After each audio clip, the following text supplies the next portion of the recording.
السلام علیکم دوستوں، معلومات کی دنیا میں خوش آمدید۔ آج آپ کو جو میں معلومات بتانے کے لیے جا رہا ہوں وہ برمودا تکون کے بارے میں ہے۔ ہمارے پیارے نبی صلی اللہ علیہ وسلم کی اس تعلیم پر عمل کرنا جو آج صلی اللہ علیہ وسلم نے یہاں اپنے صحابہ کو فتنوں کے بارے میں دی۔ آج صلی اللہ علیہ وسلم نے اپنی امت کے بارے میں بہت فکر مند رہتے تھے اور ان کو تمام فتنوں سے بار بار آگاہ فرماتے تھے۔ آپ صلی اللہ علیہ وسلم نے اپنی امت کو دجال سے ڈرایا تاکہ امت اس فتنے سے غافل نہ ہو جائے۔ بڑے بڑے جہازوں کا پرسکون سمندر میں بغیر کسی خرابی یا حادثے کے اچانک غائب ہو جانا، کبھی مسافروں کا بچ جانا اور جہازوں کا اغوا کیا جانا، کبھی جہازوں کا صحیح حالت میں بچ جانا اور مسافروں کا اغوا کر لیا جانا، فضا میں اڑتے جہازوں کا اچانک گم ہو جانا۔ ان کا غائب ہونا اتنا تیز ہوتا کہ کسی شخص کو ایمرجنسی پیغام بھیجنے کی مہلت بھی نہ ملتی، اور حیرت یہ ہے کہ دوستو کسی کا کوئی نام و نشان نہ مل سکا۔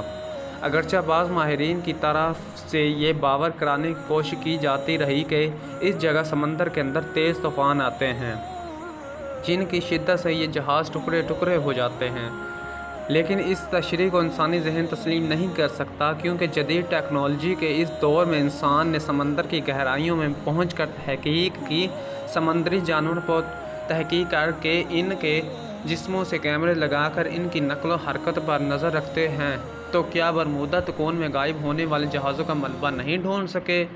اکثر لوگ اس بات پر متفق ہیں برمودا تکون میں پراسرار کشش ہے جو ہمارے کشش سے مختلف ہے۔ برمودا تکون کی طرح جاپان کا ڈریگن تکون پراسراریت اور حادثات کی وجہ سے مشہور ہے۔ ماہرین کے خیال میں یہاں حادثات کی تعداد برمودا تکون سے زیادہ ہے۔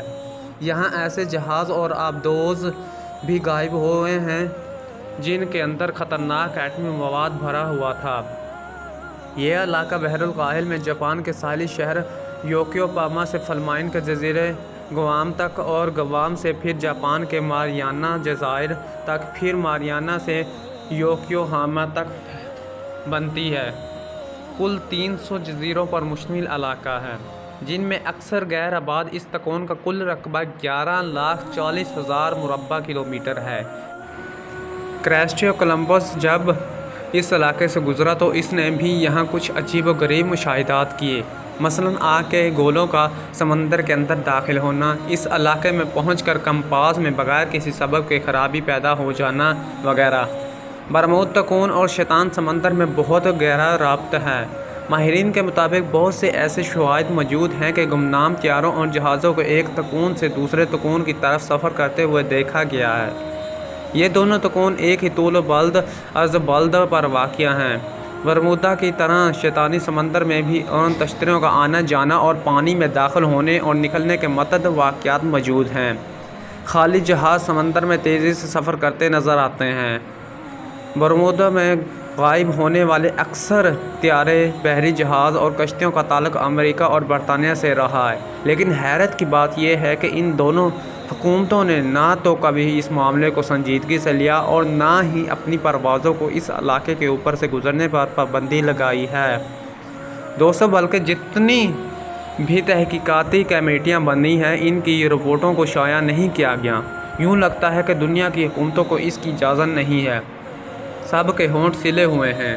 مشہور کتاب دی برمودا ٹرائینگل مسٹری سولوڈ کے مصنف لیری کوشش لکھتے ہیں، برمودا تکون میں رونما ہونے والے حادثات کوئی عجیب و غریب بات نہ تھے، لیکن میڈیا اور غیر عقلی جذباتی لوگ کے ذریعے اس کو اچھالا گیا۔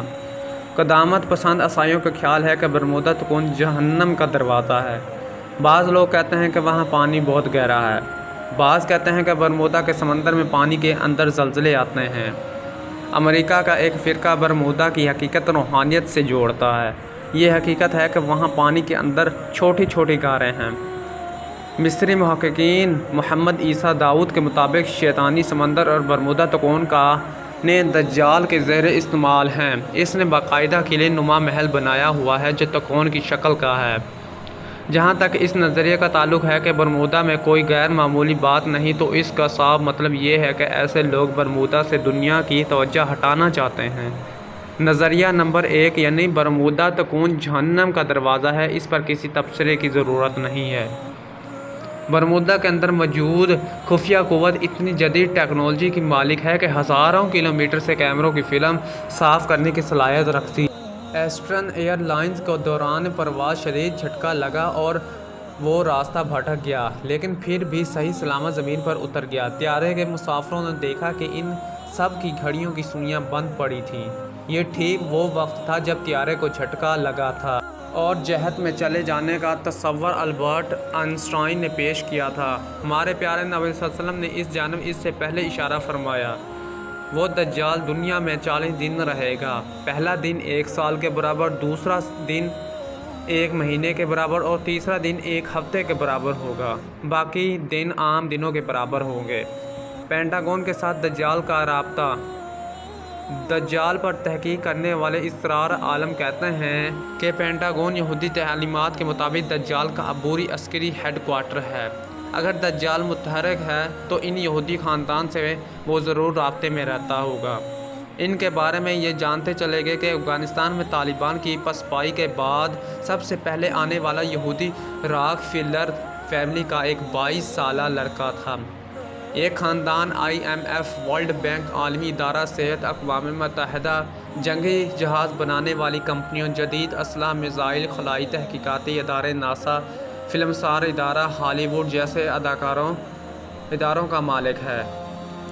یہ خاندان کٹر صہیونی مذہب لوگ ہیں۔ دجال اپنی خدائی کا اعلان سے پہلے انہی کو استعمال کرتے ہوئے اپنے لیے راہ امان کرتا رہے گا۔ قرآن و حدیث سے بھی یہ ثابت ہے کہ شیاطین اپنے انسانوں میں موجود دوستوں کی مدد کرتے ہیں۔ تو دوستوں، اگر آج کی ویڈیو اچھی لگے تو ویڈیو کو لائک اور چینل کو سبسکرائب کیجیے گا تاکہ ہماری آنے والی ویڈیوز آپ تک پہنچتی رہیں۔